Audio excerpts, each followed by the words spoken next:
போறோம் இந்த வீடியோல. இந்தியாவுக்கு பேரழிவா? இந்தியாவும் சைனாவும் ஃப்ரெண்ட் ஆக போகுதா? ஆமாம், இந்தியா சைனா ஃப்ரெண்ட் ஆகும். ஏன்னா இப்ப வரப்போற அமெரிக்காவும் ஈரானும் சண்டை போட போகுது.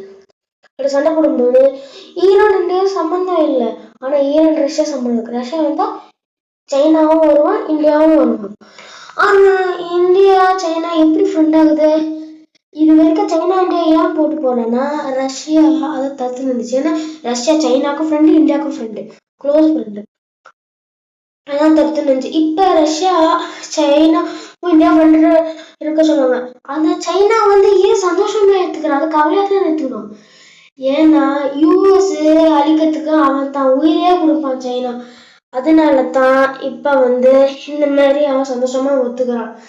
ஓகே, இதுதான் விஷயம். அது மட்டும் இல்லாம 3 பேரும் இப்பதான் அதாவது சைனாவோட பிரதமர், இந்தியாவோட பிரதமர், ரஷ்யாவோட பிரதமர் 3 பேரும் சந்திச்சு இருந்தாங்க. அதாவது கொஞ்சம் மாசத்துக்கு முன்னாடி. ஓகே, இப்ப இந்தியாவுக்கு ஏன் பேரழிவு?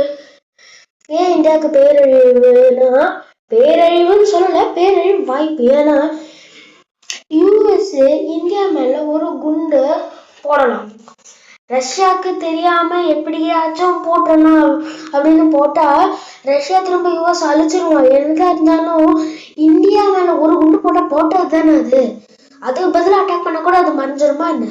அதனாலதான் இந்த மாதிரி பேரழிவு இருக்க வாய்ப்பு இருக்கு. பேரழிவுன்னு இல்லை, பட் பேரழிவு இருக்க வாய்ப்பு இருக்கு. பட் அவங்க 2 பேரும் ஆக முடியாது. தேங்க்ஸ் ஃபார் வாட்சிங். உங்களுக்கு இந்த மாதிரி பிடிச்சிருந்துச்சுன்னா இந்த வீடியோ நீங்க லைக் பண்ணுங்க, ஷேர் பண்ணுங்க, சப்ஸ்கிரைப் பண்ணுங்க, கமெண்ட் பண்ணுங்க. பாய்.